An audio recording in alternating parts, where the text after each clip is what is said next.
अत्यंत महत्त्वपूर्ण अपडेट पाहतो. हा व्हिडिओ आपण शेवटपर्यंत पाहावा. सुधारित वेतन श्रेणीमुळे वेतन घटू नये, पुढील टप्प्यावर वेतन निश्चितीचे निर्देश. 1 जानेवारी 2026. नमस्कार मित्रांनो, चॅनलमध्ये आपले सर्व स्वागत आहे. तत्पूर्वी आपण नवीन असाल चॅनल आत्ता सबस्क्राईब करा, समोरील बेल आयकॉनला क्लिक करा. निश्चितच नवनवीन अपडेट अखिल तांबेसर क्लासेस चॅनलमार्फत सतत आपल्याला पाहायला मिळतील. पाहूया सविस्तर. 19 डिसेंबर 2025ला 7व्या वेतन आयोगानुसार तसेच वेतन त्रुटी निवारण समिती 2024 कुलर समितीच्या शिफारशीनुसार लागू करण्यात आलेल्या सुधारित वेतन श्रेणीमुळे काही अधिकारी व कर्मचाऱ्यांचे वेतन पूर्वीच्या वेतन श्रेणीपेक्षा कमी निश्चित होत असल्याची बाब शासनाच्या निदर्शनास आली होती. या पार्श्वभूमीवर महाराष्ट्र शासनाच्या वित्त विभागाने महत्त्वपूर्ण निर्णय घेत अशा कर्मचाऱ्यांचे वेतन संरक्षण करण्यासंदर्भात स्पष्ट निर्देश दिले आहेत.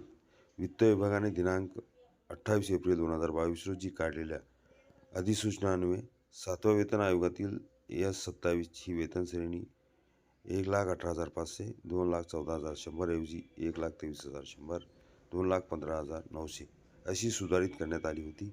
त्यानंतर दिनांक 2 जून 2025 रोजीच्या शासन निर्णयान्वये खुल्लर समितीच्या शिफारशीनुसार तब्बल 71 संवर्गाच्या वेतन श्रेणीत सुधारणा करण्यात आली होती. मात्र ह्या सुधारित वेतन श्रेणीत वेतन निश्चिती करताना काही प्रकरणांमध्ये कर्मचाऱ्यांचे वेतन पूर्वीच्या असुधारित वेतन श्रेणीतील वेतनापेक्षा कमी ठरत असल्याचे आढळून आले आहे. ही बाब अन्यायकारक ठरत असल्याने शासनाने वेतन संरक्षणाचा निर्णय घेतला आहे. शासन महत्त्वाचा निर्णय. वित्त विभागाच्या नव्या शासन परिपत्रकानुसार 28 एप्रिल 2022च्या अधिसूचनान्वये किंवा हा व्हिडिओ उपयोगी वाटत लाईक, शेअर आणि अखिल तांबेसर क्लासेस चॅनलला सबस्क्राईब करा.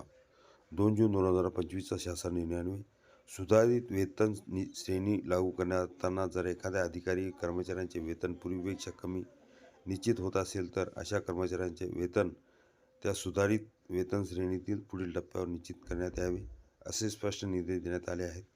हा निर्णय यापूर्वी खुल्लर समितीच्या शिफारशीनुसार दिनांक 13 फेब्रुवारी 2023 रोजी लागू केलेल्या वेतन निश्चितीच्या धर्तीवर घेण्यात आला आहे. लेखा व कोशागार जबाबदारी. प्रत्येक प्रकरणात संबंधित लेखा व कोशागार कार्यालयातील वेतन पडताळणी पथकाने काटेकोर तपासणी करूनच वेतनाची अंतिम करावी असेही शासनाने स्पष्ट केले आहे. तपासणी अंती योग्य वाटल्यास पुढील कारवाई करण्यात येणार आहे. कर्मचाऱ्यांना दिलासा. ह्या निर्णयामुळे सुधारित वेतन श्रेणी लागू झाल्यानंतर वेतन घट होण्याची भीती असलेल्या अनेक अधिकारी व कर्मचाऱ्यांना मोठा दिलासा मिळणार आहे. शासनाच्या ह्या निर्णयामुळे वेतन सुरक्षित राहणार असून आर्थिक नुकसान टळणार आहे. सदर शासन परिपत्रक महाराष्ट्र शासनाच्या अधिकृत संकेतस्थळावर उपलब्ध असून त्यांचा संगणक क्रमांक 20-25-12-19-16-44-09-94-05 असा आहे. हे परिपत्रक डिजिटल स्वाक्षरीने संकेत करण्यात आले आहे. अजूनही आपण नवीन असाल चॅनलला लगेच सबस्क्राईब करा. पत्र पाहूया. वेतन निश्चितीबाबत हा 19 डिसेंबर 2025चा शासन निर्णय. आपण सर्व माहिती बघितलेली आहे.